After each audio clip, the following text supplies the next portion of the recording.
Yeah, you better. Yeah, you better. Yeah, you better. Yeah, you better.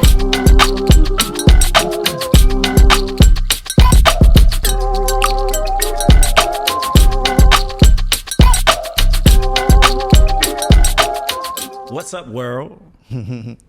Welcome to the VO show. You know, it's funny. I remember when podcasts first started years ago. A friend of mine, Tommy Alter, told me I should do a podcast. But for so long throughout my life and career, I felt like my opinion didn't really matter. That a lot of people might not necessarily listen to my story, that I didn't have enough substance and enough things to really speak on. But how things have changed. And now I'm here knowing more than ever who I am and why I'm here and how special I truly am. So now I've made the decision to share my light with the world. And what better way to do it than a party? And here I got my right-hand man with me, Nieman Johnson. He actually has his own podcast. Check it out, Off Top. It's incredible. Thank you. But you know, the first episode of the show, I kind of wanted to interview myself, and I wanted to bring somebody whose energy kind of stimulated mine to a point where I could be completely vulnerable with you guys. Because the reason why I want to start a podcast has nothing to do with money. It has nothing to do with opportunity or trying to get an advantage. It has everything to do with truth and trying to help this world truly, honestly be a better place. So for me, we're going to spend the first episode talking about me a little. I know you guys are probably tired about that, but I don't care. But this is my boy, manager, brother, friend, Nieman Johnson. Nieman, welcome to the show, my boy. Man, it's an honor to do this with you, man. I've been wanting to do this for a long time. I know, people need to hear it, man. Yeah, people need to hear it, and they need to hear from you. You got a lot of sound, good advice. You know, your story is unique. And I know that you hunger to help people, and I think people hearing your story, you will. Yeah. You know what I mean? And, you know, we'll go further into it, you know, like as far as like actually applying and helping certain people, but, you know, this is a start. Yeah. So yeah, man, let's just get right into it. You know, I think the first question that I have for you is are you retiring from basketball? Yeah, I've been seeing that around town, people kind of questioning that. And if I ain't say it, if you ain't heard it from the horse's mouth, don't believe it. I'm not retiring. It's just not what I'm doing right now. Yeah, because you know, the first time people started hitting me about retirement was you sent out a tweet that was like, you know, more so just letting people know that you kind of have found yourself and they may have to address you differently, and you know, don't be alarmed if I actually say something that's, you know, like different than what I have been. And some people took that as like, is he retiring? Yeah. Is that what he said? Well, I mean, for so long and so often in my life, I felt like I had to abide by the status quo, and the status quo of kind of just keeping my mouth shut and dribbling the basketball, and kind of going about it, just doing whatever they tell me to say and saying it the way they tell me to say it. So for a long time, I felt like if I just did that, then I could be successful and accomplish the things I want to accomplish. I feel like later down the road, I found out that if I'm not authentic with myself, how can I have a career or life that reflects that authenticity? I don't think it's possible. So for me now, I'm at a point in my life where, thank God, I'm still young, and thank God I got a ton left in the tank. So for me, it's about doing whatever I want to do. I could care less who feels a way. I could care less who says what. I could care less about anybody's opinion. This is my life, and I only got one to live. So for me, I don't plan on going out the way you guys last seen me playing. I don't plan on going out like that. I plan on retiring on 10 toes. So, and not only that, I have a little one now. And, you know, when she gets older, it's going to be a different narrative when it comes to her pops, not the one that is painted right now. It's going to be a story of glory, triumph, and being able to overcome anything. And that's the reflection and the legacy I'm going to leave for her. Yeah. And then the second one was like you going on NBA Today, ESPN, and just trying out your broadcasting wing, so I got a lot of texts that day too, like, so is it over? Like, is that what he's going into? Yeah, no, not at all. I mean, I'm also blessed to be multifaceted, so I can do a lot of things very well, and God has blessed me with that opportunity. I was also, in broadcasting growing up in college, and it was something that, I took classes for it. If it was a possibility, I just went in and kind of did it to the best of my ability. If the first day it was kind of shaky, the second day it was a little better. The third day I kind of let loose in that gym. But yeah. But overall, I understand, like, also during this time, you also got to prepare for the end. Like, I'm not saying I'm gonna play forever. You know what I mean? I know that I have the wisdom to understand that. But right now, so no retirement. You still training, you rehabbing? Yeah, definitely. I'm training, rehabbing every day. But now I'm working at my pace, and I don't have to worry about, the pace that, others might believe I should work at, or what the status quo may say you should work at. I get to work at my own. My body gets to heal at its own rate, at its own pace. So I'm looking forward to seeing what that looks like, and the opportunities that lie ahead. Yeah. You think, earlier you mentioned, like, you kind of like speaking your mind and doing what you see fit, and how, doing things that you want to do. Like, what do you think that it was that made you not do that in the beginning of your career? Great question, Nieman. I was a people pleaser. Plain and simple. Like, if anybody knows me, like, growing up, I was the guy in the party. Like, everyone could be having a great time, but if there's one person not having a great time, I'm going to be in that one person's face trying to make sure that they're smiling. Like, that's me, like, and that's me through and through, and all my friends might not know that, but if I explained it like that, they'll be like, yeah, that's definitely him. He's somebody who wants everybody to feel the same love and joy that he has for life and for people and experiences. And growing up, I had a rude awakening, understanding that everybody doesn't have that perspective. Everybody doesn't have that feeling, and a lot of people aren't even capable of being able to feel and have those feelings that you've always essentially had.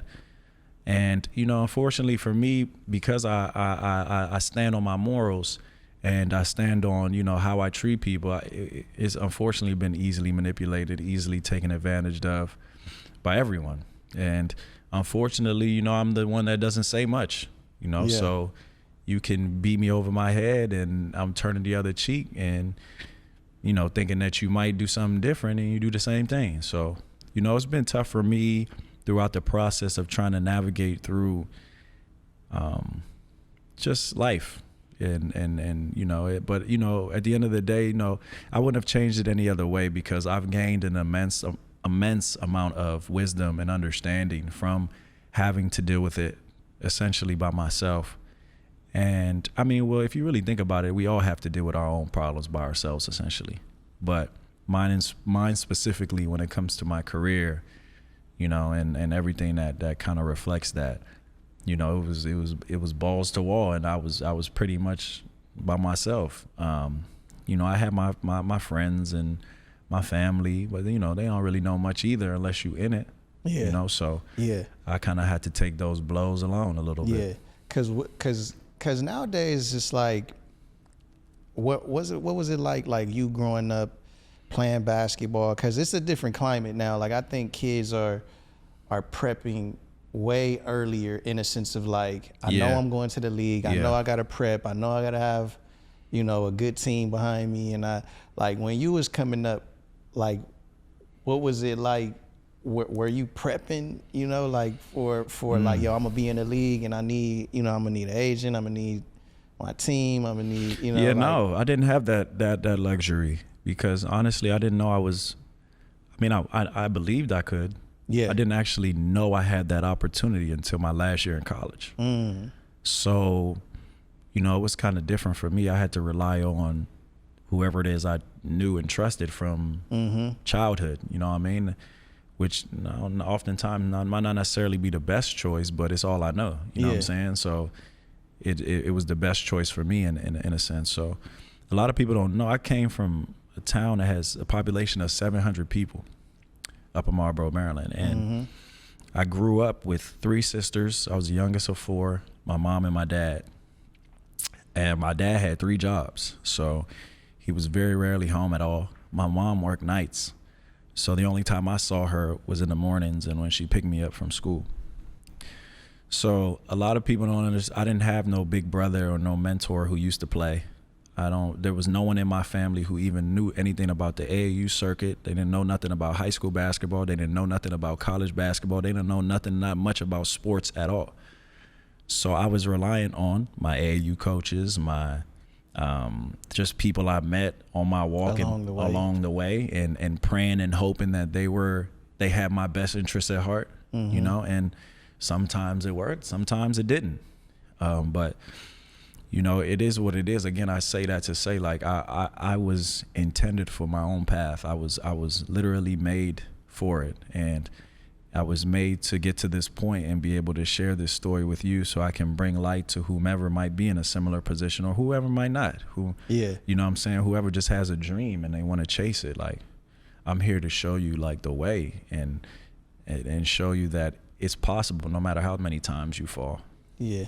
What would you say to the young guy that's like coming up and he's like in your position where his dad might have not played, his mom is his mom, you know, and there's not many people around that are knowledgeable in basketball and basketball business and what needs to happen? Like, what does that young man need to do?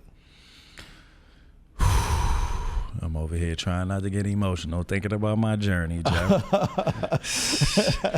Man, let it out. We'll edit that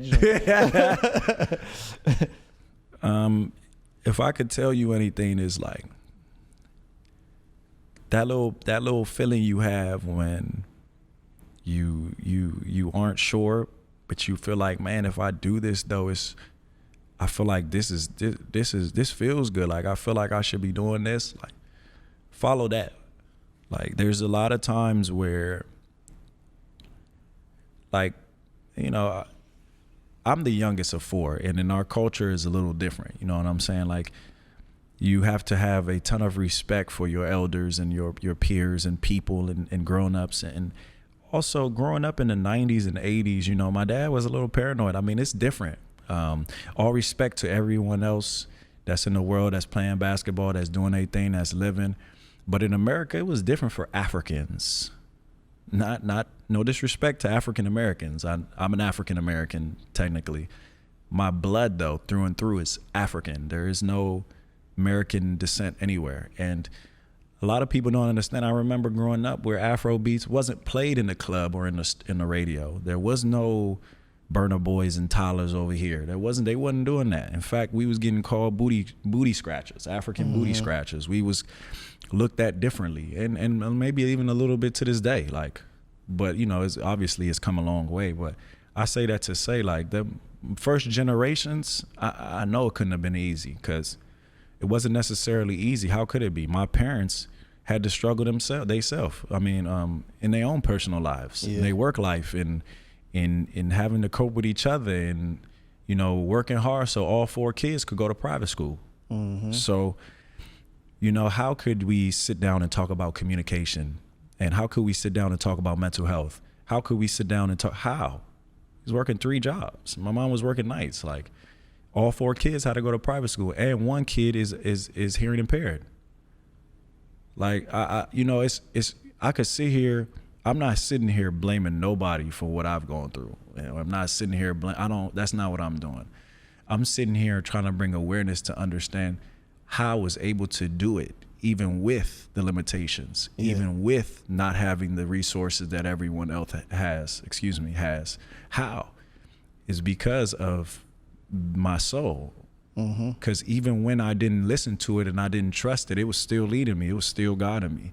And I kind of want to do this so that people will listen to that spirit and that sense within themselves more and be more in tune with that spirit. Because for a long time I was mute, bro. Like, if you don't believe me, ask. Like, I will bring people on the show and they will tell you, I barely used to speak.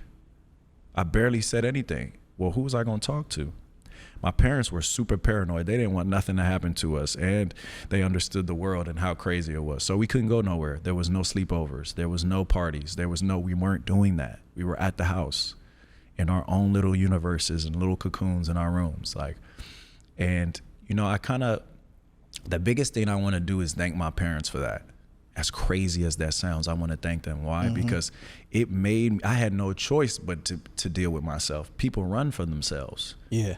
You know, people don't sit down and really, really spend time with themselves. And I had to these past year and a half or however long it's been, again, kind of like I was as a kid.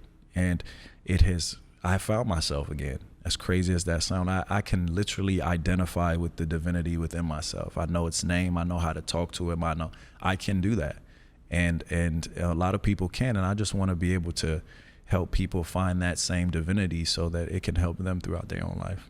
Yeah. So you saying, like, you know, initially, if you're that kid, you know, listen to that gut, that instinct, but maybe, you know, like, get in tune with who you are and understand who you are physically and spiritually, like within, to kind of help you guide, because you're going to need a certain amount of discernment to kind of get through these tough decisions and putting your team together. What would you say, like, you know, about, I think that a young kid that's in that position that, you know, has a shot should probably be asking a lot of questions to individuals that have been in his shoes. And I think there are a lot of guys out there that would be willing to lend a hand to a younger guy, you know, like veterans or guys who are playing or guys who have had play. Like, don't be scared to reach out and ask.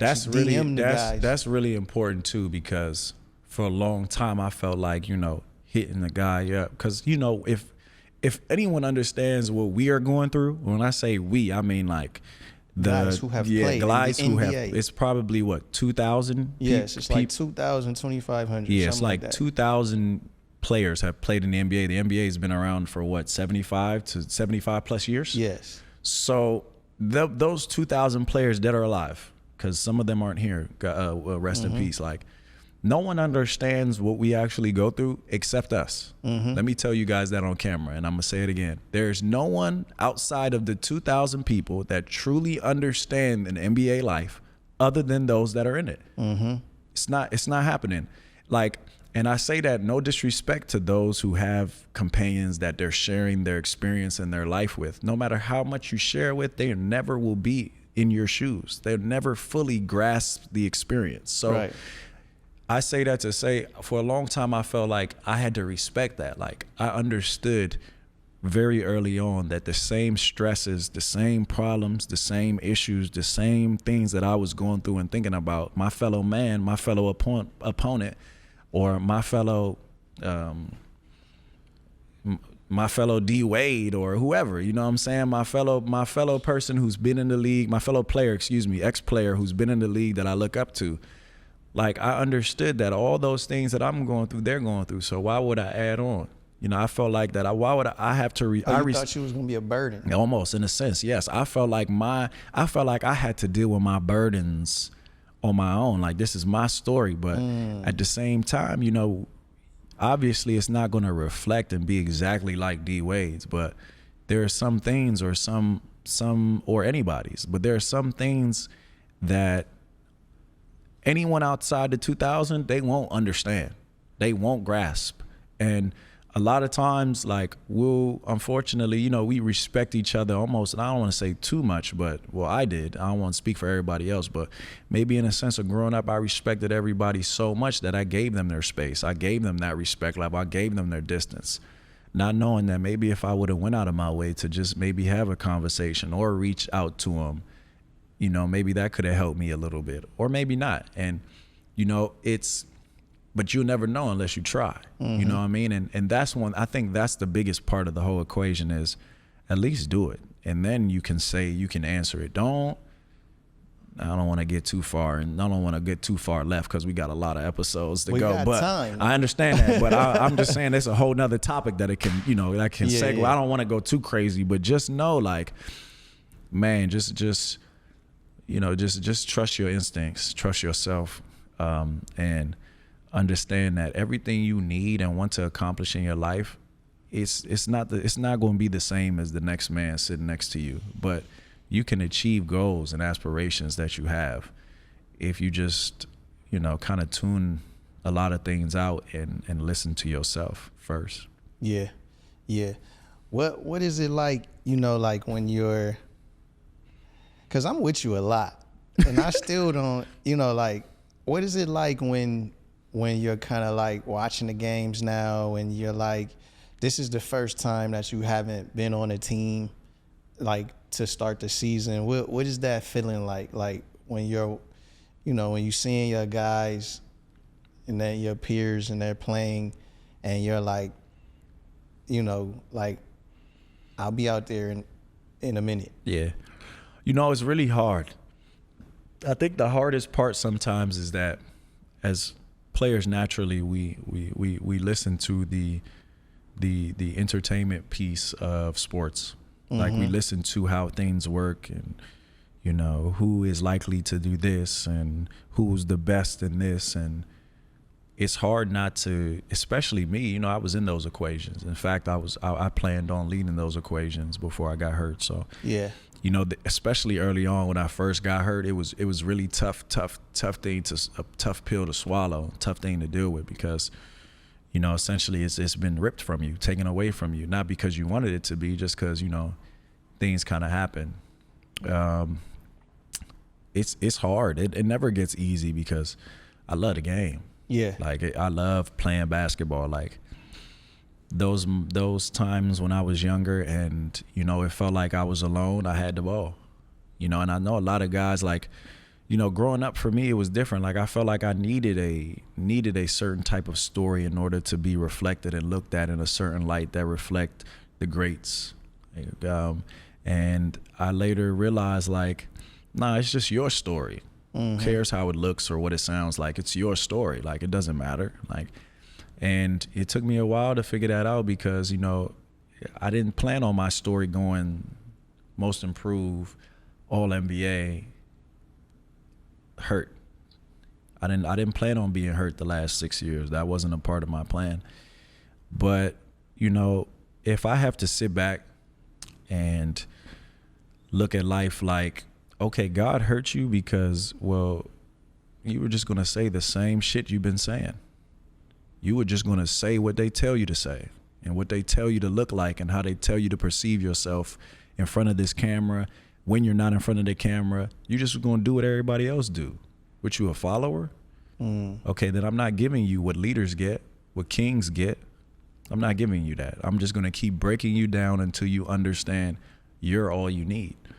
And as crazy as that sounds, and it might rub people the wrong way, that's no disrespect to anybody or how you feel. This is just my story. And I know my story might not be the same, but it could be similar. It could help somebody, be able to figure out themselves and find themselves. So that's kind of where I'm at in life. And, it's cool though.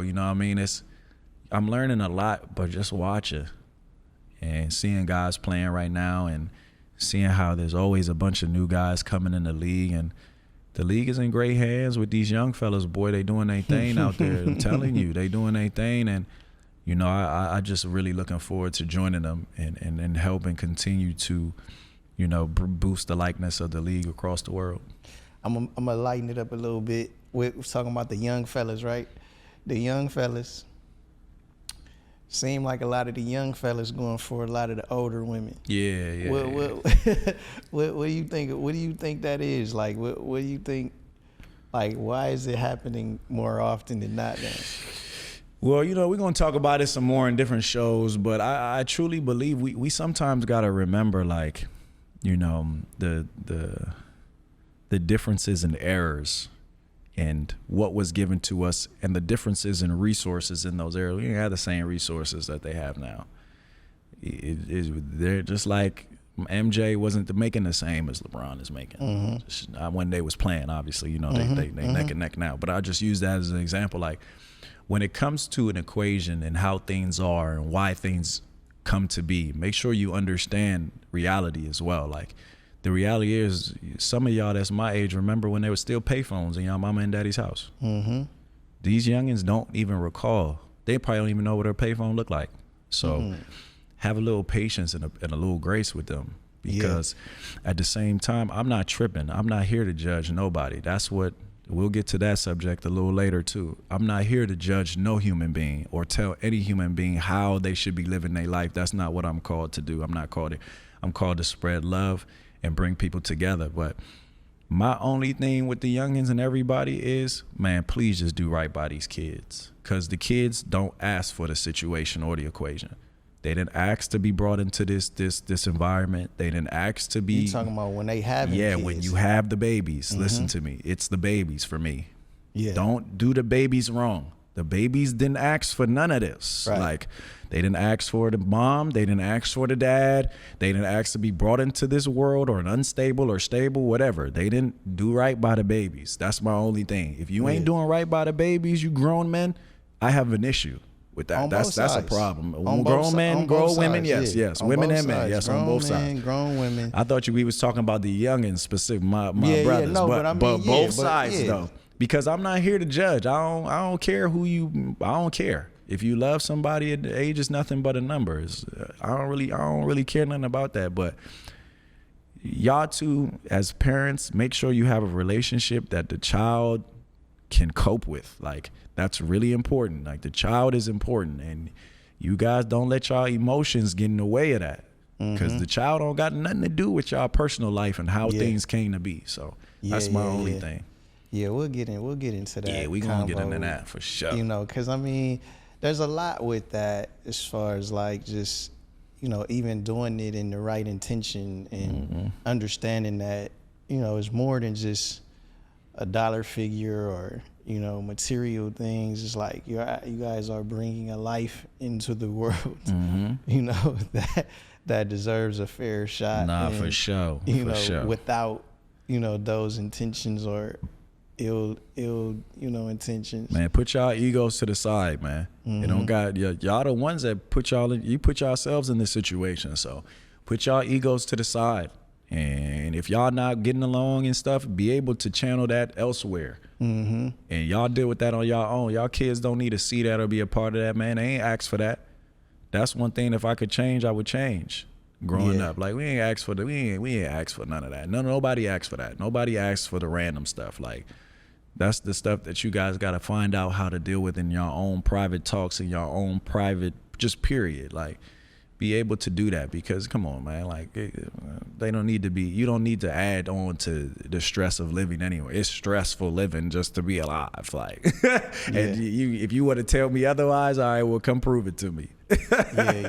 So I just, you know, and I say, and you know, all stress isn't bad stress, but I say that to say, like, it's hard being alive and being human in general. So I'm not saying you're going to be perfect. It's not possible, but be able to have that mental fortitude to know, like, okay, let me go over here. Let's have this conversation over here. Let's talk about this over here. So speaking on having babies and stuff, are you single? Are you dating? Are you? Well, right now I'm single. I'm definitely open to dating for sure. Right now I'm just I'm not gonna lie, I'm ready. I'm ready to settle down. I'm ready to, just, you know, start a future and build a future with someone. I'm ready for that, because, you know, for a long time I didn't think I needed it, to be honest with you. I know my parents didn't necessarily have the greatest relationship, and that's okay. You know, it is what it is, you know. But for me, you know, I just feel like, growing up, I felt like I didn't necessarily need that to be successful. And honestly, I didn't. I mean, I was successful. I'm, yeah, my life didn't necessarily go the way, you know, when I say life, I mean my career might not necessarily gone the way I wanted it to, but boy, I was able to accomplish some spectacular things though in the midst of it. You know what I'm saying? Like, so for me, it was like, oh, well, I mean, my whole life I wanted to be in the NBA. I was able to accomplish that without any woman. Without anyone, you know, it was just, you know, it wasn't what do you say to those who are like, you know, sometimes they say like, oh, well, if you want to be like the best or you want to be like more successful, you need to have like a woman by your side. And not necessarily. I think it might be different for everybody. But I wouldn't. You have to channel something special within yourself. You can have the most smartest, gorgeous, beautiful woman in the world. She's not gonna help you when you get in between them lines. So, and I only say that no disrespect to anybody in their situation. I just think it's different for everybody. So I do believe though, when you leave there, that's a whole nother game you're playing. When you leave the rectangle and you go into what we call normal life, society, that's a whole nother game you playing. And I believe with that though, you do need a solid reflection of someone who can, you know, hold you down. Yeah. Really, I do believe that, because the world is such a hectic place. Once you leave your home, and some people's homes are just as are just as unstable as the world is. Yeah. And you know, when you leave, when I say unstable, I mean, it's a lot. You dealing with different people's emotions. You might not be knowing what that person is going through. They might cut you off in traffic. They might cuss you out. They might push, you know, it's no telling what you're dealing with. So at home, it's got to reflect peace, the peace that you need, the peace that you want. It's not always going to be peaches and cream, but I believe you need that. Do you think that, you know, when you're single and you're like, you know, you're thinking about women. Where should we go? Which one likes me? Which one doesn't? Just the stresses of it. You know, like, does that cloud your mind and distract you? How much of a distraction is that? When I think it's only as much of a distraction as you make it. I think it gets distracting once it affects your body. Like you're up too late and you're not getting the proper rest. And I think that plays a toll, that plays a role. But I think it's just from just your natural habitual just instinct in the way of life, right? Just sitting around and wanting to feel liked, or wanting to feel like someone thinks you're attractive, or wanting to be or feel like someone wants to go out of their way. And you want good things to happen for you. You want people to do good. You want to be recognized as someone who look good. I mean, even though most of y'all ain't really that tough, but it's I get it. You know what I mean? Like when I say you're not really that tough, I'm talking about my brothers in the league. I'm just being funny, but you know, I remember when I had a story, right? This is the funniest story, right? Check this out. I was in Orlando. I just got drafted. My GM at the time, came to me. He said, look, let me tell you the number one rule. You don't look that good. He said, you don't look that good. And he said, listen, trust me, they had a draft too. That was his exact words. And I was like, huh? He said, all them women that you seeing, they got a draft too. And you came across the board too. I said, oh, that's classic. He said, ever since then, you don't look that good, bro. So I'm giving y'all the same juice. Hey, listen, brothers, I love y'all. Trust me, it's nobody who loves enjoying watching y'all play. He'll tell you, I love watching my brothers play in hoop. But y'all don't look that good. Trust and believe. But what is that like? Like, just, you know, when you're trying to settle down and you're dating and, you know, you thinking like, oh, it's just going to be like, you know, like a regular thing. Like, I'm just trying to date a girl and trying to find a woman that I like. And but she has these. You know, it's funny you say that, right? Like, men who play sports and women, just people who are in sports in general, there is no I'm just trying to do what regular people do. That's not, when I say regular people, excuse me, you know what I'm saying? We're not doing we don't have that luxury. So the relationships and experience won't ever be normal. It's not a thing. It won't ever be normal, and you have to go find that. You have to be able to tune out, or you got to be able to recycle or remove people that don't reflect that. You know what I mean? And bring in and with open arms people who do, and or you know, significant others that do. It's just that, you know, it might not necessarily reflect the things you see on your timeline. Like them certain women or certain men or certain people might not reflect those moral values you need for someone to hold you down through life. And this is just my opinion, I think all athletes should have somebody that holds them down. I mean, like, the rigorous, continuous, like, always trying to meet a certain expectation, always trying to get through a long season, ups and downs, media, personal life, friends, family. Like, you need somebody that can consistently understand, like, no, this is my person. You know, I'm here to better them. I'm here to enhance their gift, and vice versa. Like, the relationship should be a two-way street. This is my opinion. It should be a two-way street. Like, and a lot of times, unfortunately, because we're in a light or we're looked at a certain way, there are a lot of relationships people might feel threatened by, or, you know what I'm saying, might not feel like they can fulfill the same thing that you can for them.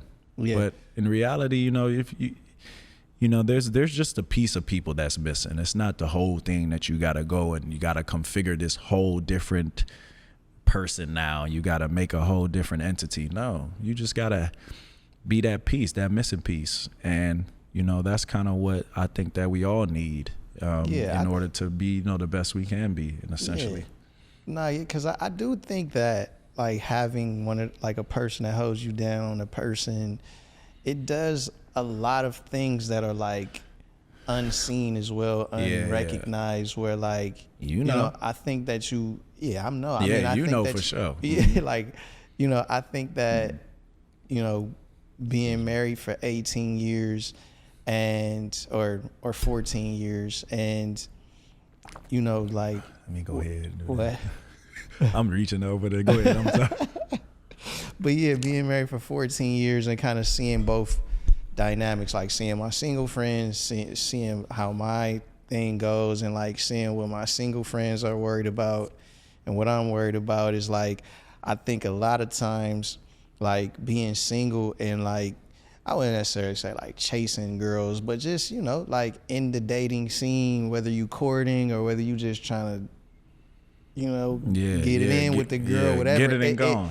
It requires, like, a lot of energy, whether you like it or not. You know what I mean? Like, your mind is occupied by, you know what I mean? So we're, like, you thinking about that girl, what she said. Like, there's a lot, you know, going on to where, like, I could see you missing a lot of things that are important because, like, at the time, that was important to you, like her. Yeah, I mean, like, when we growing up, that's especially us. I mean, when I say us, I mean athletes. I mean, especially men. Like, come on, man. You know, we out here, we trying to get to the baddest thing. You know what I'm saying? It's not a, you know, it's not a game. We really are. You know what I mean? But, you know. Because I definitely feel like a part of why some of the younger guys is getting some of the older girls is because, like, they grew up watching them on Instagram. Them, like, I want her. And then when they got old enough, that bag, and they got they went right. They knew what they wanted, and they knew exactly what to do to get her, to make her feel like, okay, this is something serious. You know what I'm saying? And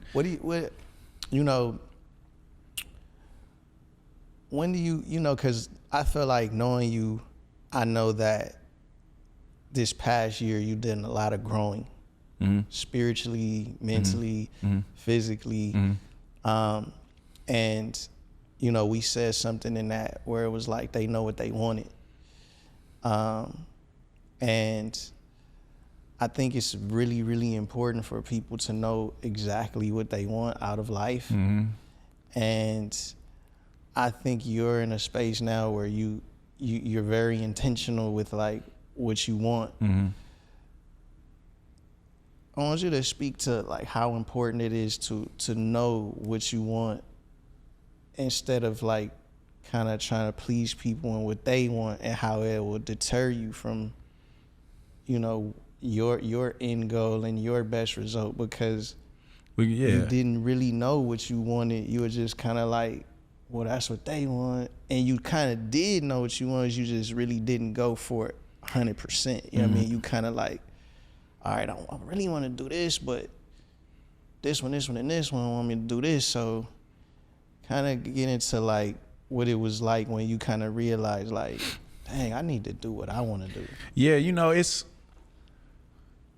interesting because like it can get a little tough thinking about it and talking about it because unfortunately we all have egos, right? So when you talk about it and you speak on it, it's unfortunate that people feel like you might be talking about them, or you might be, you know, taking a shot at them. You know what I'm saying? No. I just wanted them to scroll that. Okay, yeah. Okay. Nah, but like I was saying, like, you know, there are times where I don't think this is malice, and I don't think people are doing it, you know, to harm, but people will make you or influence you to make decisions for their best interests rather than it being a decision. Well, you just make the decision you want to make and we'll live with the results. And, you know, I think a lot of people knew what kind of human being I was. I took a lot of certain people's word for bro. Like when I say that, like certain people's words meant a lot to me, and there's nothing wrong with that, obviously, but you have to be able to take but not intake. So you have to be able to take the pieces and put them in front of you instead of eating them right away. Like, and you have to differentiate and be like, okay, that can fit in my equation. That can fit in my equation. Here, y'all keep that over there. Like, and you know, at 20 and 19, you might not necessarily have that wisdom to do that. You might just have the wisdom to be like, look, I'm gonna just focus on this. Cause me, for a long time, my knock was, oh, he just wants to play basketball. He just wants to play basketball. He just wants to play basketball. It becomes into the reality where now that's all people think I want to do is play basketball, which I do to the highest degree, but that's not the only thing I can do and enjoy doing, you know? So I say that to say, like, I've been able to now come into this higher realm of being and be able to understand, like, as long as I make the decision, regardless of what the outcome is, I can live with the results. You know what I mean? I could live with any result I make as long as it's me making the decisions for myself. And when you're 19 and 20, and you got a good head on your shoulders, you got a good moral compass, you come from a very religious family, a very holy family, a very, you know, down to earth, you know, we not trying to treat people any certain way. Not everybody is coming from that type of place. Not everybody has those same type of moral values and is ready to turn the cheek and is ready to, you know, put their own clothes on, take their own clothes off their back and put them on someone else's. Everybody ain't with that. And especially in business, especially in entertainment, like, especially in life, like, yeah, everybody ain't with that equation. But, you know, I had to learn the hard way, and I'm just here to, you know, shine a light on that and let younger brothers and sisters and people know in general, like, nah, that's not how it go. And there are certain things, and people will tell you who they are. You just have to really, really pay attention and really, really trust your soul and your instinct and your intuition, because it'll guide you. It'll talk to you, and you just gotta listen to it and continue to work with it and work through it and continue to enhance your power, really. Yeah. I think, like, for the younger guys, you know, like, finding mentorship early. Nah, that's important. Is important. Yeah. And I think them reaching out to guys, like we were saying earlier, is key. And just kind of like, I know for you, you know, you identified like that D Wade was like someone where he was like similar height, similar game. So, you know, what was that like? Did you reach out, or was it a Cream thing, or like what was it like for you guys? Because I know that was kind of like your mentor, right? Yeah, like me and D have a very, very special relationship. He'll tell you, like, I don't reach out to D and ask him for nothing. It's just straight, I pour into him. Like it's straight love, respect, you know, just that's it. Love, respect, and admiration, really. And you know, it's the same when it comes to him and me. Like, and the stuff that he gives me, and the little, like, I remember when I was in college and I got an opportunity to watch film with D, and just that experience alone, just being around him is, for me, is enough. Yeah. You know what I mean? Because I can learn from now. I don't have to ask too many questions. I can learn from watching afar. You know what I mean? But you know, I think that the biggest thing is understanding that, nah, bro, you can go a little further. Yeah. Like and one thing about it is, like, you know, again, you know me, my personality, and a lot of people who've been on my teams, I'm not coming to, I let you. Yeah, you're not like the, hey, what do I do with this? Like, you know, what trainer you use? But do you feel like that's not who I am. Do you feel like you should have done that more early? Yeah, I should have. I think I should have just been, you know, maybe more just, you know, willing to step out of my comfort zone, and willing to go out of my way to be like, yo, D, what you think about this? Or, yo, I got this on the table, they telling me this, but, you know, I'm hearing this over here. Like, and I'm not really sure what to do with both, but, you know, what do you think I should do? And, you know, that goes a long way, because, see, the difference between that is he actually went through it. Yeah. You know, he's one of the 2,000. You know what I mean? So it gets different, because notice, if I'm getting my advice from somebody who's one of the 8 billion, right, it's not necessarily give the same result that you're looking for. Right. You know, so it's all about having the wisdom to understand that, and understand, like, look, even though, you know, I'm not trying to you know, I'm not the type to bother nobody. Right, and right. I don't think any of us are. You know what I mean? I think all of us know, you know, we kind of know the boundary. I think like, as you,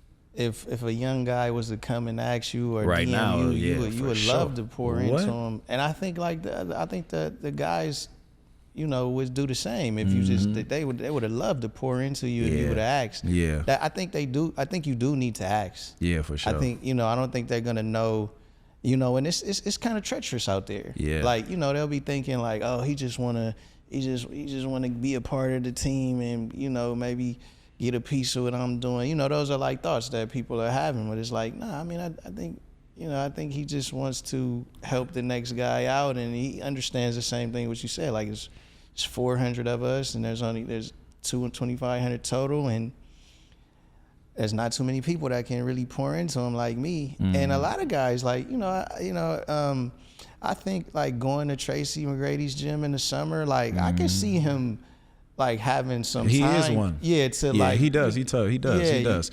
And that's the thing, like but you know, it's funny, like, I don't know what it is with, like, you know, it's like this competition that's in it too. You know what I mean? When I say that, like, we competing. Like, at the end of the day, we can sit here and we can be cool, but when it comes to the square, we all competing for contracts. We competing for all-stars. We competing for accolades. We competing. So in that sense, it was like, you know, I ain't necessarily trying to, you know, interact or, you know, do certain things with the man I'm trying to kill come 7 o'clock. But, you know, as a human being, we got to understand, bro, like, we was going at our friends when we was 5 years old, 7, 8, 9, and there was no contracts involved. There was no money involved. There was no accolades. There was no endorsements. You was still trying to cook, bro. Yeah, it was for the love. It was because you love. You want. You have. See if I can do it. And you have a dream that you want to see come true. That's it. How much does the money affect the decision making, in the sense of, like, there's a young kid, he's 18, 19, 20, 21, and then they give him the first year like $3 million, like, and he's richer than most of his peers. The thing, and you know what, and it's so crazy you said that. I love you just be sparking stuff in my brain. Like, everyone knew I got that except me. Everybody on the planet knew you got drafted number 2 and you just got $4 million except me. Oh, you didn't know it was like the tiers? I didn't know how much I made. Yikes! I You didn't just know. wanted to. I just wanted to get drafted. You just wanted to hoop. You just wanted to go. I was trying to get out there, P. I was trying to walk across the stage, get my handshake, and then I was like, oh, it's time to go. I'm trying to be the man. I'm trying to see my face everywhere. I'm trying to get this joint jumping, number 2 pick. I seen Kevin do it, KD do it. I'm like, oh yeah, I want this. Yeah, boy, that did not how it turned out, boy. You gotta stop. You gotta work for this. Yeah. But cause I can see where, like, you know, there'd be a kid that's like, you know, and further speaks to our point in the sense of, like, he's like, yo, he got his contract and he's richer than, like, his uncle and his pops and his mom, you know, and he's like, what can you tell me? You know, I think growing up, you know, I think for me and the way I grew up, I think it was harder for me to be like, well, I just got a bunch of money and now I get it was more so for me like, wow, like my whole life I dreamed about being in the league. Now I'm here. You know, and I think that's a lot of guys too. I don't think a lot of guys, when they get there, they're like, oh, I'm a millionaire. Nah, they get there and they like, I get to play against all my favorite players. I get to hoop in the league now. Like, but the thing is, like, the craziest part about it is everybody don't have the same thoughts and feelings you have because they can't. Because like I said in the beginning, no matter how hard they try, they can't be in your shoes. So they're not thinking about, oh, now I get to play against. Oh, now they're not thinking about that. You know what they thinking about? Oh, now I get to come to the games and sit there and I get to sit courtside and I get my fits, and then that's what they thinking about. Trust and believe. Okay, they're not thinking about, because they don't have to do that. They don't have to come down and see Drew Holiday in a stance. It's not something that they have to deal with. I'm just being, I'm not trying to disrespect anyone here. It's just facts. So one thing about youngins, when you get that bread, act like it never even came. Act like that shit never even came to your account. And now you younger brothers and sisters is getting these money in college. Act like you don't even have it. Act like you don't even have it, and then treat others like you don't have it. Yeah, that means treat them like you don't. Why you want to be around here? I ain't got nothing for you.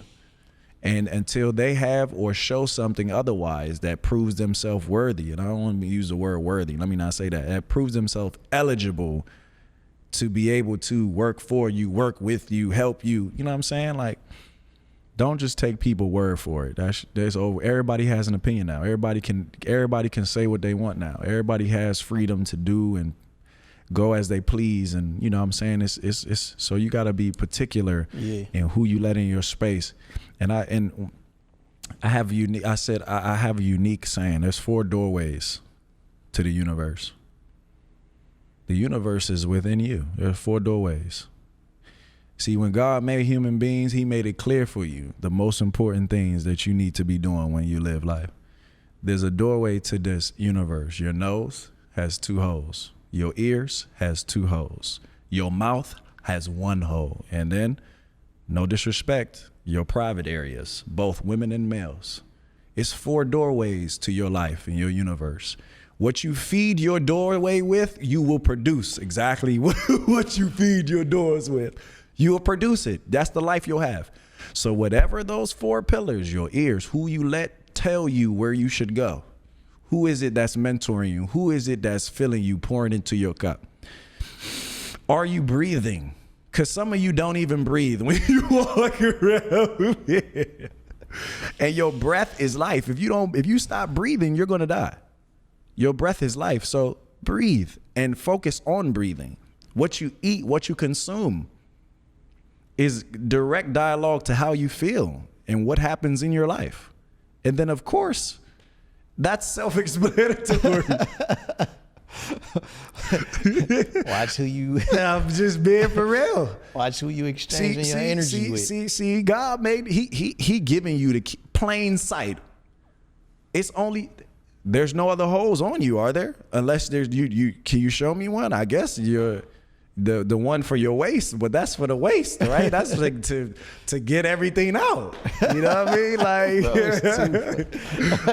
I'm just being for real. Like, hey, you gotta be particular, man. You gotta be particular with who you letting tell you what you're eating. who you sure. you know, all those things is important, man, because it becomes a direct reflection of your life. And you know, I don't necessarily know if all those things are in balance, you get exactly what you want. Oh, that's good. That's good. Young fellas too, man. Just strap it up, bro. It's cool. It's real easy. It's cool, man. Just go ahead and reach for it. Yeah, and if you ain't got it, man, just pass. Just pass. Just pass. She's It's not even worth it. Trust me. Yeah. It's not even worth it because, you know, unfortunately, they not giving all the details. They don't say what comes after that decision you make. Mm-hmm. You not understanding. Trust me. I know what it's like. You're not understanding the stuff that you got to go through after that. You're not understanding the stuff that you have to now deal with that you didn't plan on dealing with after that. And, you know, unfortunately, you know, if people don't have it, like I said, you can't expect the same from others. That's not how this works. So you got to just protect yourself at all costs. And, you know, that doesn't mean that there aren't times where things might not unfortunately work out. But I promise you, though, if you say, no disrespect again, just F everyone, and I'm going to do what I think I should do for myself, because this is what it's my heart is telling me this is what I should be doing. Do that. I promise you. You just do that and you'll be exactly where you want to be. Yeah, I love that. People need to get there to a place where you got to trust yourself. There's no way you can't. The most successful people you know, do you think they question what they do and the decisions they make? No. They cool with what happens. They don't care. If it works, I knew it would. If it doesn't work, well, I didn't think it wouldn't. Yeah. And I'm on to the next thing that's gonna work. And I'm gonna figure out what works. Mm-hmm. You know what I mean? It's just like, unfortunately, we are, you know, now we gonna get there eventually in some other ones, in some other podcasts, but we believe that it irks me because sometimes we believe like when certain things don't go the way we want it to, is a reflection of the person who put us here. Yeah. No, stop it.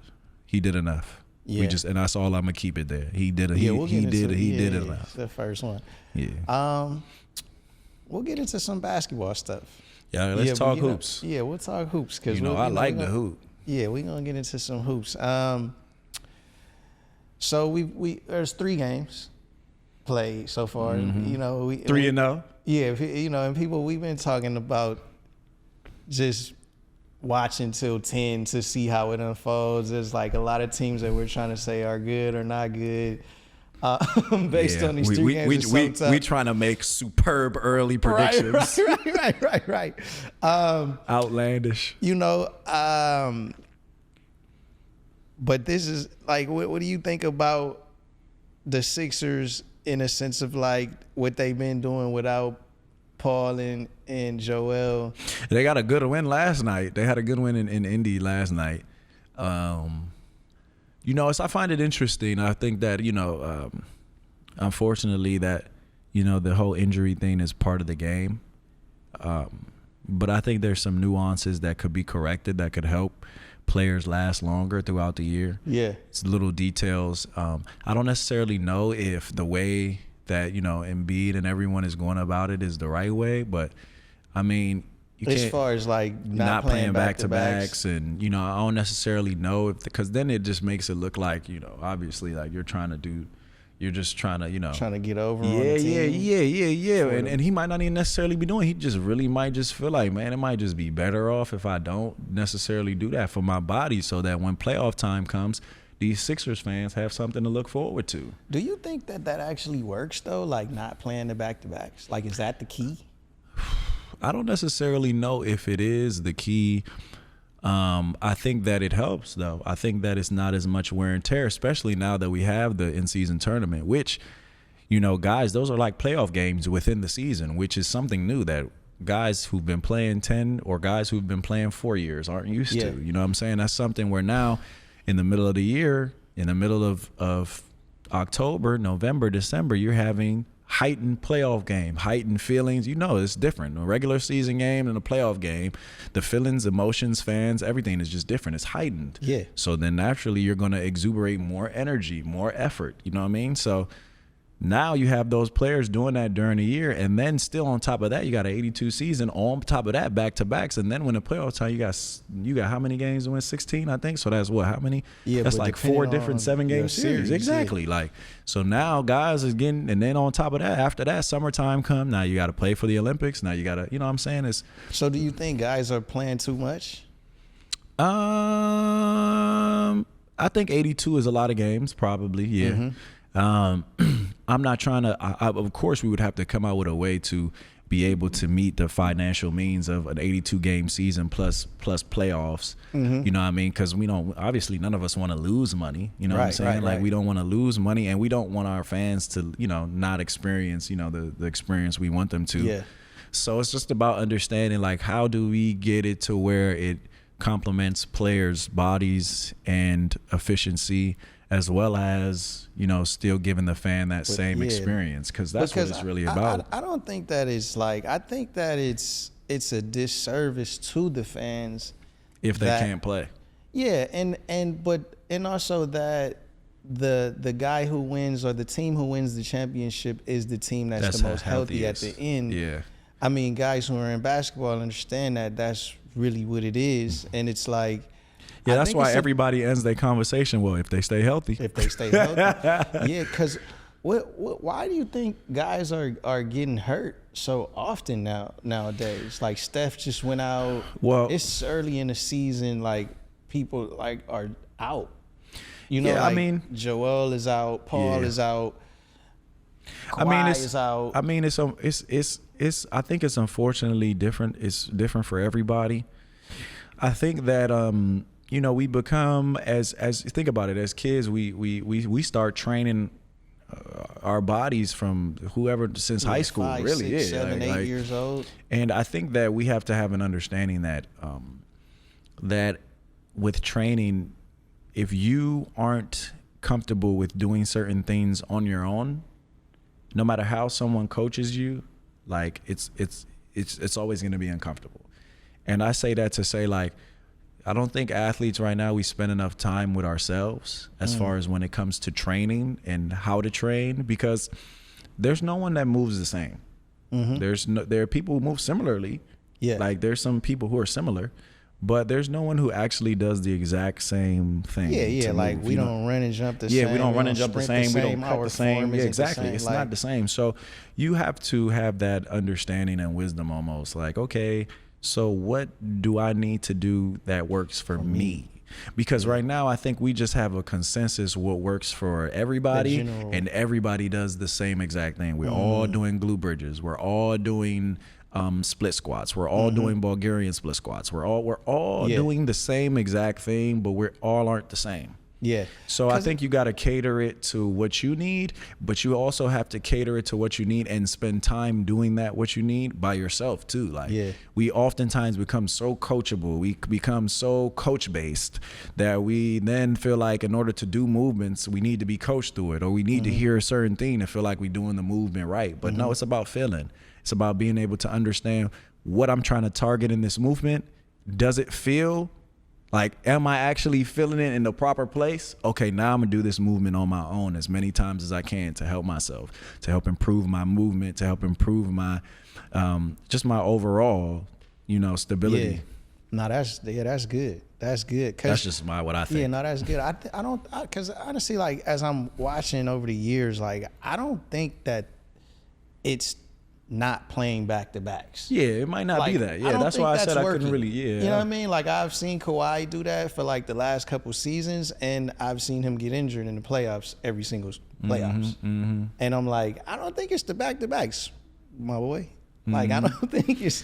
You mean that's going to prevent it from happening? Yes. Like, I don't necessarily know if it is. I think that's the first thing that players say, like, and their it's so physicians hard. say. Because they're like, okay, you're not playing back-to-backs. But because, it's like... Okay, but because we say it, because back-to-backs be a motherfucker now, excuse my language. Them shits don't be easy. I don't care who you are, what you doing, and what you got. Now, It doesn't. It's not easy, especially if in the first game you're going to overtime, or the first. Hey, y'all know, yeah. Or the first game it's a barn burner and you win at the end, or you lose at the end. Then the next night you could be having to travel 3+ hours. Yeah. At 11 p.m. Right. You won't sleep till 2, 3 in the morning, but then you got to get up for shooting around at 10:30, 11. Mm-hmm. And then go back to sleep, thank God, and then get up and play the game against SGA. That's top 5 in scoring. Like,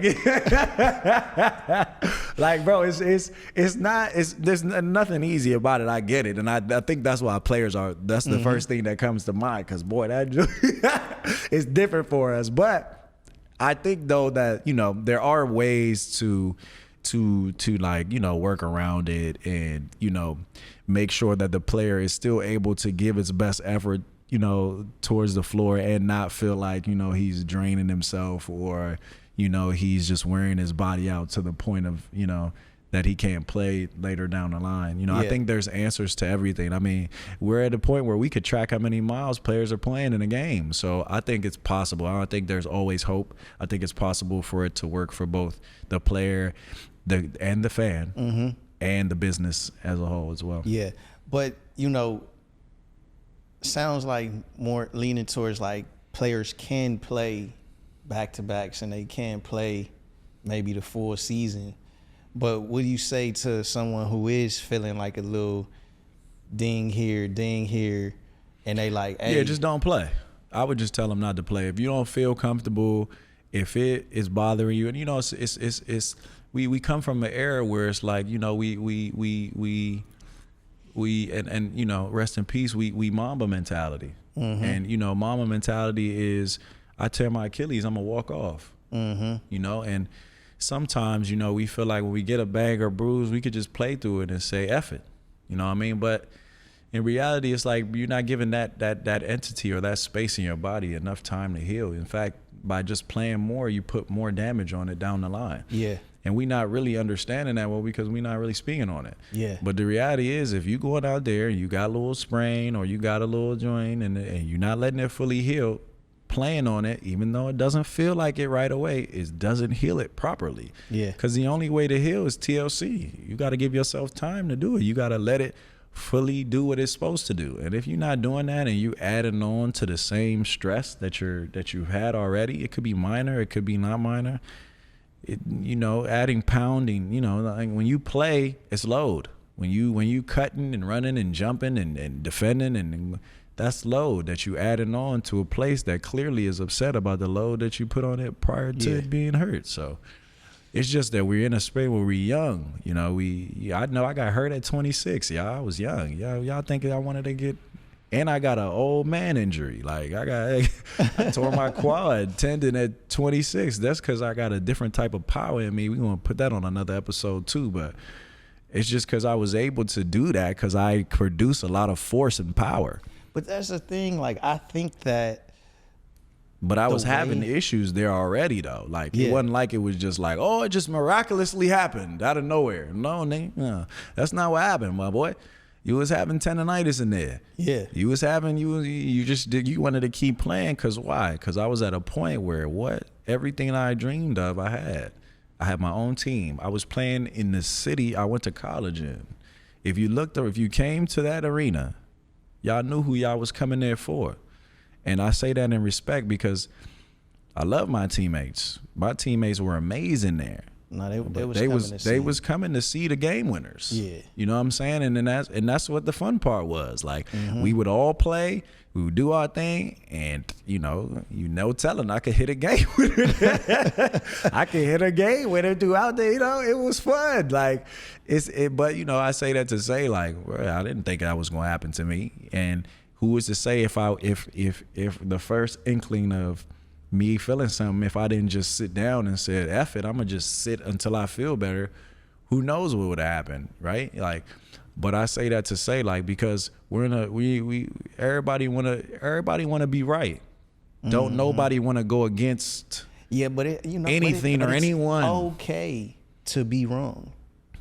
It is. Go ahead, say it again. It is okay to be wrong, Let them know. and it's okay to not know. Yeah. Like, if you don't know, It is okay. it's cool. It's cool to not know. I just don't know. I just don't know. And the But thing be is, the guy that's like, I'll find the person who knows. exactly. But no. People want to be the answer, especially with the 2000.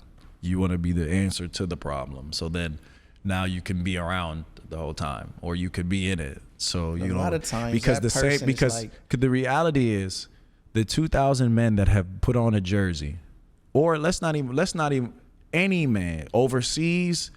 There is experiences that you will give people that they can never, ever in their life give themselves. right, So imagine what people would do for that experience. right. Now go sit at home and think about that. Yeah, they willing to just Go out, and I'm not saying they're gonna kill you or anything, but that's the thing. We only there's levels to everything.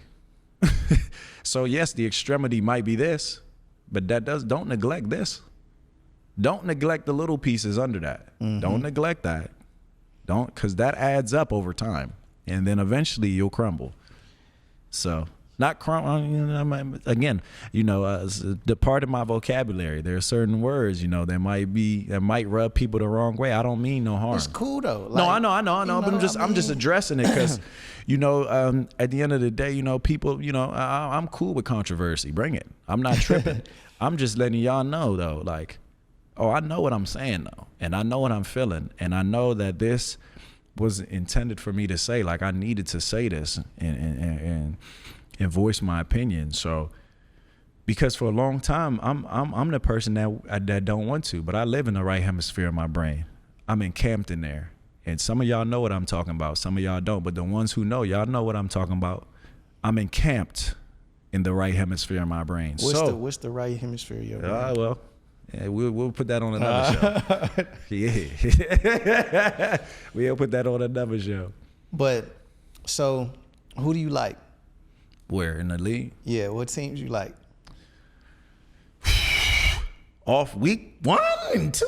Yeah. Man, come on, man. We like teams. Right now. I like this. We'll start with the defending champs. It's gonna be really hard for a team to beat them 7 times. Like, yeah, it's gonna be it's gonna be interesting to see, what they look like down the stretch in season tournament finals. It's gonna be real cool to see what they look like, because right now, like, it's far just a good. They have like a good huge gap on whoever's second in the East. Yeah. But I think the Cavs look pretty good actually right now. I like the Orlando Magic as a sleeper team. I think they're going to be really good. I think the Heat, even though, it might be a little different this year, I think they always have the formula to contend. Yeah. I think this is, and I think that the Pacers could be really good if Tyrese Halliburton becomes a score-first point guard. I think that Tyrese has a ton of talent, and he has such a gift to be able to find his teammates that I think everyone knows that now. Yeah. So I think he just has, but he can really, like we know. I know. Yeah.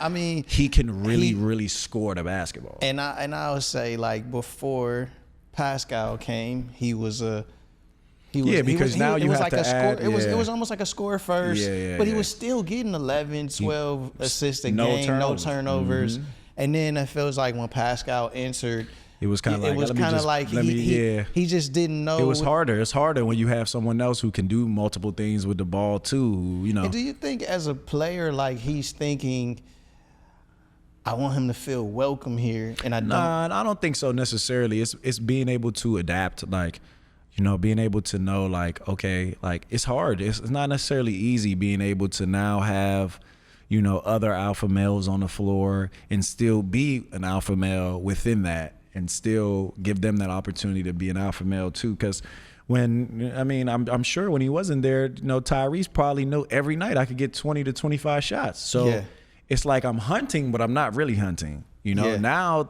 you bring a Pascal, he needs his 15 to 20. Mm-hmm. Now I don't guarantee 20. There might be some nights I only get 10 or 15. Yeah. So it's just about, finding ways to pick your spots in the game. And, you know, I think Tyrese agent my best friend, one of my best. So you know, So you know, shout out Dave Spahn. Shout out to Dave. Like, he's a good guy. So you know, for me, I'm like, man, nah, I just want bro to, and plus he's, you know, we worked out together too, so he's just a great human, and I just want him to do well all the time, selfishly, I guess. But I also know, like, he can really, really score. Like, we played ones, like 7 spots, but like, he can really, really score the basketball. So I just feel like if that was Tyrese, when me and Vic are watching basketball, he's yelling at the TV and he's saying, "Tyrese, shoot it!" I'm just and he's saying, "Dang, see." He looks kind of like he wants to pass first, but he should shoot, and he's jumping, and then he's shooting. He's no look passing. Only because, like, bro, like, he is an amazing passer. Don't get me wrong. Of like, course, you know, but bro, like, it's keeping the people that's doing the scout off. I understand the players, the ones who's writing up the scouts, keep them off balance. Like, make sure they don't know when you want to score, when you want to pass. Bro, and also too, like, I think if he's a more aggressive, it's tough when you playing a 1-2, bro. Like, it's not an easy thing. Like, you know what I'm saying? It's he's young too, so he's gonna only get better at it. But if I was like his, you know, his right hand, I'd be like, hey, bro, just look to score a little bit more. Like, don't worry about if it looks selfish, because you naturally aren't a selfish person. Like, you naturally aren't I don't want to say selfish, but you're naturally not an okay, I'm just gonna get mine type of player. Like, you're about like, okay, we're gonna get the right look. So if every other possession or however many possessions, you're like, all right, I'm going for mine. It's like, the dude that's guarding you, he gonna have to know, like, oh, he can go for 30 if he wants to. So who can contend with the Celtics? Who can get him a run at 7?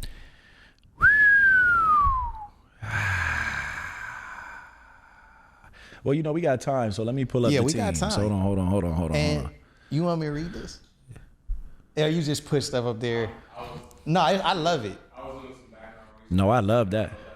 No, yes, that was perfect. No, I love it. I just did, I just wanted to ask. No, I love it. Yeah. Okay. In the East, we got Cleveland. I like Cleveland. In the top 3, I already named Cleveland, Boston, Orlando. Yeah. Now, you know, it's early. It's only been 3 games, so we gonna see what this look like. Right now, they got Atlanta 4th. I haven't really watched them too much, not too crazy, but I know they got some young talent over there.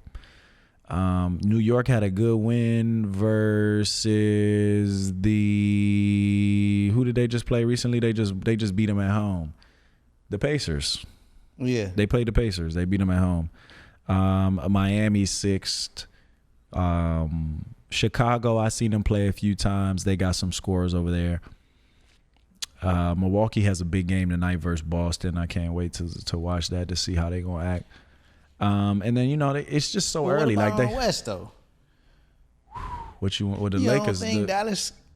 Well, I mean, I think Dallas is always in it. I think Dallas is always. Cause I've heard you say, like, no, I don't know. You know, I love Highway 88. It sounds like you think that they've gotten better. Who, Dallas? Yes. 1,000%. I think they got better. I mean, Highway. You know, I'm a big fan of Highway 88. They only play at 1 speed. Highway 88 is Luka Doncic and Kyrie Irving. I call them Highway 88 because 11 plus 77 equals 88, and they play at 1 mile per hour. That's 88. That's where it starts. And I'm talking about they scoring. They can do whatever. So they're going to get anyone open. Now that those passes are going to a guy who in his career shoots 42%. Yeah. In his career. So every time he catches it, it's going in, basically. That's why you seen Luka run back the other night before it went in. So, you know, it's just, you know, I just know those two also are I think they have the most, like, I think last year they led the league in getting in the paint. So they've gotten better. Dallas. Yeah, for sure. Dallas has gotten better. I think Dallas and Minnesota, you gotta you gotta always, since they went last year, you gotta always count them as being able to be, contenders this year. You gotta give them that respect. What is this Memphis Rocky start? I feel like it's Rocky.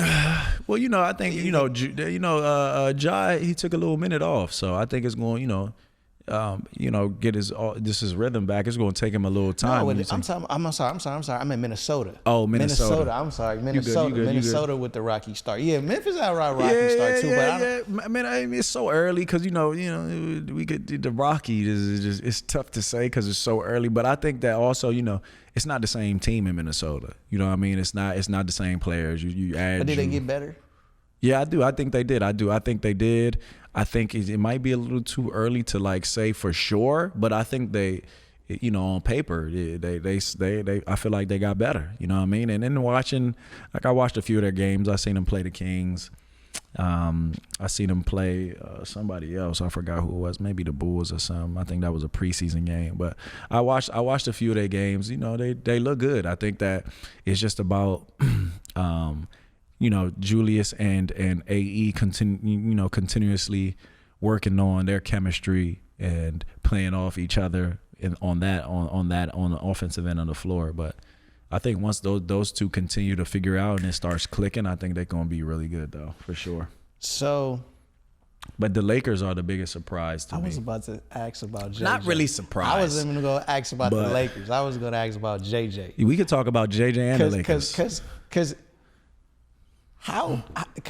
I'm surprised that the media didn't go crazy about JJ after the third win in a row. Because it's only 3 games. I thought it was going to go more crazy. They don't want to get it's 3 games, bro. We got 82, so yeah, we got a few games to go. But how much is he affecting the Lakers? I think he's the reason. I don't think it's how much. I think he's the reason. I mean, I think he comes in it. I know JJ personally. Like I've hung out with him a lot. I mean, a few times, and he just seemed like someone who ain't about no bullshit. Yeah, and that's just me being around him and talking to him. Like, nah, when I'm ready to do something, I'm gonna do it to my fullest. Like, I'm not about no bullshit. I'm not trying to. This is not a game. This has my name on it, so I'm gonna take this very seriously. And he really know the game too. Like, this is not somebody that's. Because there might be some players who just play it, might not really know the game, who just might enjoy playing. No, he knows the game, like the actual game. And he's also not afraid to hold people accountable. And I think we seen with Joe Mazzulla, like I think I seen some, I showed it to you, a post recently that says he holds his stars accountable. Yeah. And I think that's important that you got someone sitting over there that your stars like AD, like Bron, like D'Angelo, like those guys respect. Yeah. Because if they don't, then that's gonna cause a disconnect, and that's just not gonna end probably well or the way either side. That's what I was kind of talking about with the other relationships within players and outside of the 2000. Like if it's not a two-way street, one of y'all somebody gonna get the short end of the stick. You know what I mean? Like, do you think that he's giving the team to Anthony Davis? Yes, I think he is. But it's okay. I think that's right. No, I mean, I mean, if you look at the East, if you look at the West, right? Yeah. Like AD's matchups every night. OKC, Chet. Memphis, he gonna go against Big Edie. Phoenix, he gonna go against Nurk. Clippers, he got Big Zoo. Golden State, he got Kevon Looney and Draymond. Minnesota, Rudy. New Orleans, I don't even think they got a center, bro. I think Daniel Tice. Yeah. Dallas, they got Gafford and Lively. San Antonio, Victor. Houston, Şengün. Portland, who's Portland center? Dang, my mind just went blank. Yeah, my mind. See, my hold on. DeAndre Ayton. Yeah, Ayton. My fault, brother. Sacramento got Domas. Denver, Jokic. Yeah, I Utah. See a point here. So there's only a few of those nights where he's going to have to play both. No disrespect, where he's going to seriously have to play both ends of the floor because some of those guys aren't an offensive threat. So, I mean, most of those nights we win in that matchup. Yeah, so I'm throwing it to him most of the nights that I know maybe one or two matchups that he really gotta work on both ends. So other than that, he's outscoring his matchup every night. So there's only been 3 games. Yeah. Can they contend? Yes, 1,000%. I think they can. I think they have the way that they're playing right now. I think is not like they've ever played before since Bron got there. I think JJ got them making quicker decisions. There's not as many people holding the ball and just doing whatever with it. They play with intent. They play with intent. They know what they're trying to get to, and most importantly, they're defending right now. And that's going. The best is always a stat. The best teams that win are top 5 in defense every year. The teams that win championships, that go far, top 5 in defense. You want to win. You want to go far. Make sure your team is top in defense, and you'll mess around and win it. Yeah, so, I think they got a chance for sure. I think the league. I think, it's early to tell. Unfortunately, there's some stuff like going on, like, Steph getting hurt in Golden State. I think that hurts him. I think, DeJounte Murray getting hurt in New Orleans. It's just like, man, that's trash. We didn't really get to see. It's just like, but, it's going to be interesting to see. I think Phoenix still has a chance to be really good, too. They stacked. But, they got a new coach, so it's going to, need some adjustments. So, and it's only 3 games in, so, it's so early to tell. It's fun right now. We as, we at home, sitting at home, we get to make predictions now because it's fun, it's exciting. But, I think it's going to be interesting how it all shapes out. You think on the car right here, you were like, well, Cleveland's in first. And I was like, well, it's very early. Yeah. But, I like Cleveland. Yeah, I like their team. Yeah, I do too. I like when Evan Mobley is playing with Jared Allen. Yeah. I think that. No, he's been let me tell y'all, he's been a big fan of that for some years now. I really think that when they're on the court together, it's hard to beat them. Yeah, I just wonder if the coach knows that. Yeah, of course. Because like oftentimes or they're not, and I'm like, why are we? I mean, I'm not even a fan, but I'm like, why are we doing that? Guys, like, why are we doing that tonight? Yeah, I mean, I think they know that. I think those two would create a unique defensive approach because they both super tall, super long, and they both can protect the paint. Yeah, I think that Evan is going to be the most important key to their team.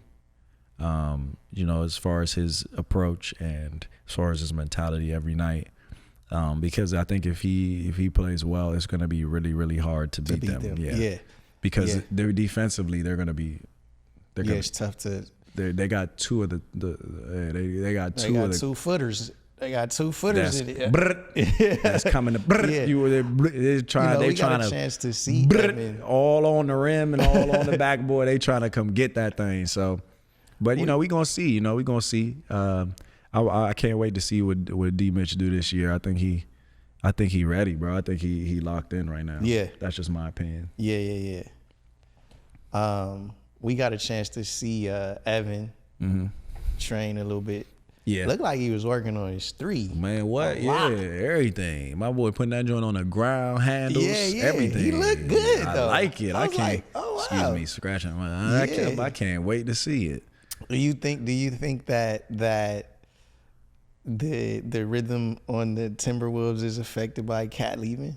Yeah, yeah. I mean, man, you don't want to be. Let's put our egos to the side. Yeah, man. How long was Cat there? You know right. He was there for some time, so it's going to take some getting used to. Like, people are just so quick to give up on things. You know what I mean? Some things take time. But it's interesting, right? Because like New York is playing Cat like center, right? Yeah, how I felt about that. I said that on ESPN. Yeah, it's like and that has no knock to him, obviously. You know what I'm saying? We know that. Not. There's no knock on him. You think as a he's person. just being a team player? Yes and no. But I just know that like they went to the Western Conference Finals with him playing the 4. Right. It was 2 games away from being in the finals. Yeah. Well, excuse me. Yeah, 2 games away from being in the finals. Yeah, I think so. I think they went to a 5 or 6. I can't remember. But I mean, it's hard for me. It's hard for me to say that it didn't work. Right. No, because definitely, because me went so and you far. sit at home. We like, man. All he said since I hired Neem. I've known Neem since 2017. I hired Neem in what 2021. Mm-hmm. Since Neem hired me, we've been watching basketball. Neem like, man, it's really. There is no answer to winning a championship. Like everything has to go your way. Like. It's tough. It's tough. It's tough. So to get even so even to get close is tough. Yeah, because a lot of my plight is just like, it's like we're talking about it, but early in the season you can't really tell because it's like the NBA has become who's healthy at the end. Mm-hmm. Like, so yeah, you got a best team in the beginning, but it's about, God forbid, it's about the end of it. Like who has the healthier team. Yeah. And if your team can stay healthy, like if you're Boston or if you're someone who has a real shot, because unfortunately or fortunately, whatever you want to call it, but the NBA, like in the NBA, we kind of know. There is no surprise. Like in football, it's kind of like, it's like sudden death. It's that one game, you win, you move on. Mm-hmm. In the NBA, you got to win 5 out of 7. And so the best teams kind of move on. Unless you're hurt and it's not the best form of your team. If you got a best team in the beginning of the season, one of your guys fall out, it's just messed the whole rhythm up. It's kind of like in football. We was watching that one game. We was watching we was watching the Buccaneers versus somebody. I forgot who they was playing. I don't know. Dang, I just lost my. But we was watching, and they wide receiver got hurt like the second play of the game. Yeah. And then after that changes everything. And it's like, so then to like you know, only reason I'm looking at like, damn, this is such a tough place to be in, where it's like when you're a player and your whole objective or one of your big objectives in your career is to win a championship. You know, also one of my things is like, you don't have much control in that thing where you really don't have none. Yeah, you know me. But I don't want to say it like that, but it's true. You don't really have much control over that. It's like so many variables, and I think the guys who've won them would agree. Like, yeah, things have to go right. Yes. A lot of things have to go right. Yes. Even here in Miami, if Chris Bosh don't get that offensive rebound and kick it to Ray Allen, and Ray Allen make that 3 in the corner, they might not even have that ring. Exactly. That's what I'm saying. Those a lot. Like when Kawhi hit that joint. Yes, like over Embiid. Over Embiid. Yeah, like bro, like there's certain things that there's one moments, one injury, one things that could go left, and then it's working for you, or could go right and it's not working for you. Like it's that's like the beauty of it though. Like, you know what I'm saying? That's why it's so exciting. That's why it's so like. That's why the fans are drawn to it, because it's no telling. But we're rooting and we're hoping, but there's really no telling, you know, and I think that's what makes it kind of fun. But, you know, I love it. I mean, you know how I feel about that. It's nothing like it on the planet to me. I think it's the hardest sport next to golf, but we'll have that debate later. Yeah, because we definitely going to get into the basketball guys now think that they can play in the NFL. And vice versa. I can't wait to talk about that. I can't wait to talk about That's going to be fun. But yeah, it was a good first episode. I think that was good. That was awesome. But yeah, I mean, I think in closing, I just want people to know, like, man, like, listen, I could have started, I'm being serious, I could have started a podcast in 2015. But I really, honestly, like I said, I was being vulnerable and true with y'all. Like, I really didn't feel like what I had to say mattered. I didn't think people would listen because, you know, growing up, everyone would tell me what was wrong, but no one would tell me when things was right. And then you kind of grow up and you come into a program system where, you know, you find something to feed that, whether it be, you know, accolades or, you know, success, but in reality is who you surround yourself with. That's where it starts. You know what I'm saying? From your childhood all the way up until now, like, you got to teach your kids how to be confident. And if you think otherwise, your kids won't be confident in themselves. And if you're not confident in yourself, then that's doing a disservice to God. And If you think otherwise, well, I can prove to you that you're wrong. But I say that to say, bro, I'm good for life. Regardless of my surgeries, regardless of my injuries, bro, I'll tell you, I'm good for the rest of my life, and so is my people. I don't have to do this. But the reason why I'm doing it is because I truly feel like now, more than ever, what I need to say needs to be said. And this is only the beginning. From the people we have on the podcast to the topics we talk about, it ain't just going to be about ball. Yeah. It ain't just going to be about sports. Nah, because life is way more than that. And if we think that athletes aren't influenced by the other things that come with it, we are sadly mistaken. 1000%. I love that. That was good, bro. Peace and love.